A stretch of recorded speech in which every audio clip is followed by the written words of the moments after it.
experimento libertário que terminou em tragédia nos Estados Unidos. A redução do orçamento municipal e a revogação de um conjunto de regras provocaram um declínio notável dos serviços públicos da pequena cidade americana, além da chegada de ursos agressivos. Tentativa dos libertários de colocar à prova suas ideias numa pequena cidade dos Estados Unidos terminou em problemas com urso. Fotos e imagens via BBC. A pequena cidade de Grafton, no nordeste dos Estados Unidos, da fronteira com o Canadá, foi palco de uma experiência política sem precedente do início dos anos 2000. Um grupo de libertários se instalou no povoado e colocou suas ideias em ação, reduzindo regras e impostos para provar o entendimento de que a intervenção governamental é opressiva, desnecessária e produz pobreza, e que, se a sociedade agir por conta própria, ela florescerá e será capaz de se autorregular. No entanto, depois de alguns anos, o experimento acabou em tragédia, sem estrutura devida à deterioração dos serviços públicos, tomada pela violência e pelo crime. Grafton chegou à gota de água com uma série de ataques de ursos negros contra os moradores.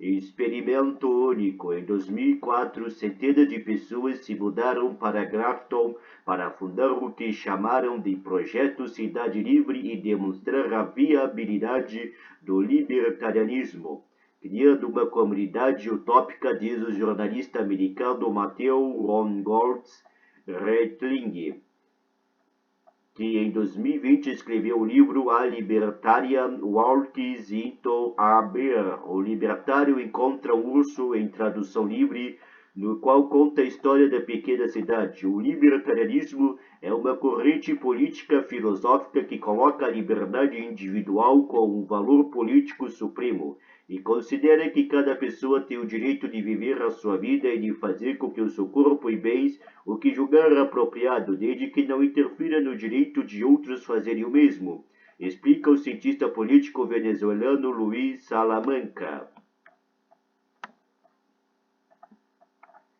Para o liberalismo clássico, o Estado deve ser mínimo, isto é, aceita-se que o Estado exista, mas apenas como vigilante na atividade produtiva e regulador mínimo. Contudo, para os anarcocapitalistas, que são os libertários mais puros e radicais, isso é opressão. Para os anarcocapitalistas, o Estado é o inimigo e deve ser eliminado, acrescenta Salamanca, ex-diretor do Instituto de Estudos Políticos da Universidade Central de Venezuela, UCV. O libertarianismo está profundamente enraizado nos Estados Unidos desde a sua fundação. O melhor governo é aquele que menos governa, disse Thomas Jefferson, um dos signatários da Declaração da Independência e terceiro presidente dos Estados Unidos, lembrou o professor de Teoria Política e História Americana Eric Clifford Graf. Graf lembra que o Partido Republicano teve e ainda tem áreas e pessoas que defendem estas ideias, mas por que Grafton? Os libertários pesquisaram dezenas de cidades em New Hampshire antes de se decidirem por Grafton, mas ela atraiu por vários motivos. Lá vivia um libertário chamado John Babiards, que estava concorrendo a governador. Também tinha uma pequena população de cerca de 1.000 pessoas, o que significava que um número relativamente pequeno de eleitores libertários poderiam exercer enorme influência na aprovação de decretos em pontos municipais, explicam os jornalistas. E, finalmente, Grafton tinha um profundo histórico de rebelião contra autoridades. No final do século XVIII, ela voltou pela separação do recém-constituído Estados Unidos por razões fiscais. Muitos dos seus habitantes exerceram desobediência fiscal, não pagaram impostos.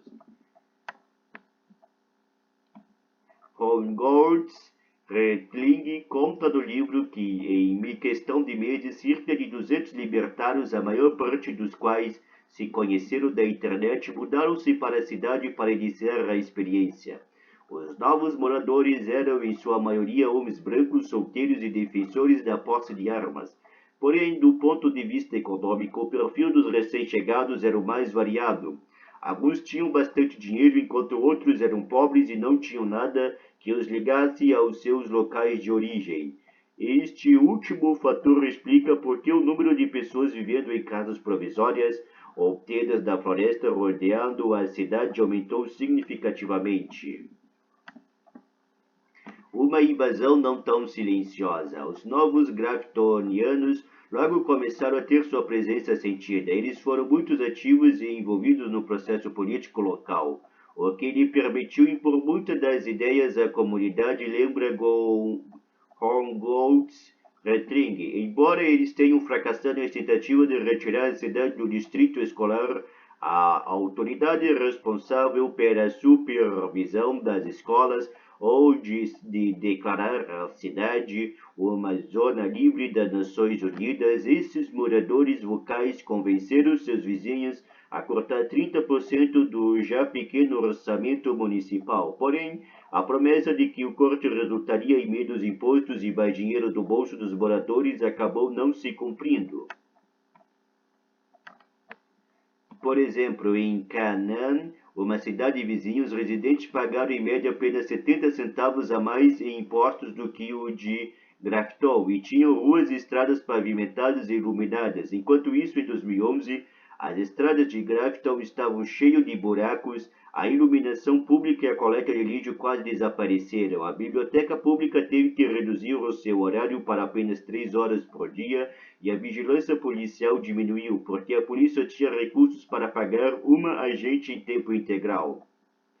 Além de ver o aumento da criminalidade, os habitantes de Grafton tiveram que lidar com um problema que não se via há um século, uma onda de ataques de ursos negros a partir de 2012. Foram os ataques desses animais que fizeram com que Rongoats Retling voltasse sua atenção à cidade, onde constatou que a mistura entre desregulamentação, redução de impostos e ideias libertárias resultava em uma combinação perigosa. Muitos dos libertários que viviam na floresta não seguiam as recomendações sobre a eliminação de resíduos, o que criou uma fonte fácil de alimento para os ursos. Em segundo lugar, alguns dos libertários começaram a alimentar ursos da mesma forma que outros alimentam pássaros ou esquilos no seu quintal. Isso atraiu os animais para as áreas residenciais, relata o jornalista. Em terceiro lugar, a cidade recusou-se a chamar as autoridades regionais para tentar realocar ou até abater os animais que estavam causando problemas. Em vez disso, as pessoas tentavam afastar os ursos de formas que não eram eficazes, como fogos de artifícios. Com o tempo, os ursos tornaram-se mais ousados e mais interessados nos seres humanos como fonte de alimento e até pararam de hibernar. Em 2016, o fracasso da experiência se tornou mais evidente e muitos dos libertários partiram. No entanto, pouco foi feito para reparar os danos causados, diz Ron Goltz Retling. O orçamento da cidade não aumentou para compensar os anos perdidos e os serviços municipais continuam a ser deficientes em comparação com cidades vizinhas. No entanto, o ambiente está mais calmo do que antes e não houve mais ataques de urso. Então, talvez isso seja uma vitória.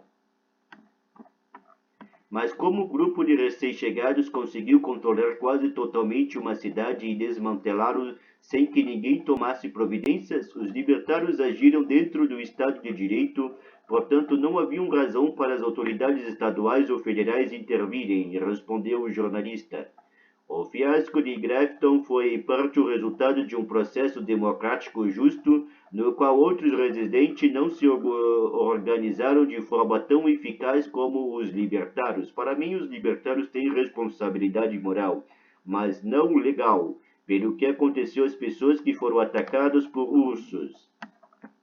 Teoria em voga. Na Argentina, o sucesso do economista Javier Milei nas eleições primárias em 13 de agosto colocou o libertarianismo em primeiro plano.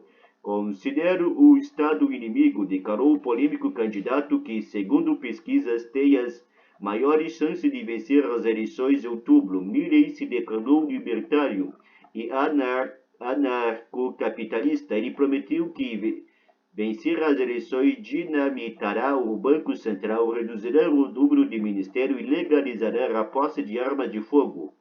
Para o cientista político Luiz Salamanca, a experiência em Grafton deve ser lembrado por novos projetos libertários. A experiência permitiu-nos ver os benefícios, mas sobretudo os problemas de despesa do Estado gera, aponta.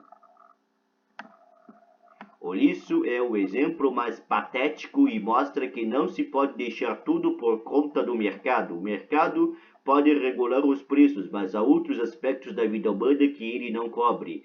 É aí que falha o modelo anarcocapitalista. Em Grafton, a liberdade foi privilegiada em detrimento da ordem, mas a liberdade total leva à perda da ordem. E onde não há ordem, prevalece a força e a lei do mais forte, diz o especialista. O professor Clifford Graff reconhece que as ideias libertárias são inspiradoras e podem ser muito atraentes para o eleitorado desencantados com os políticos tradicionais.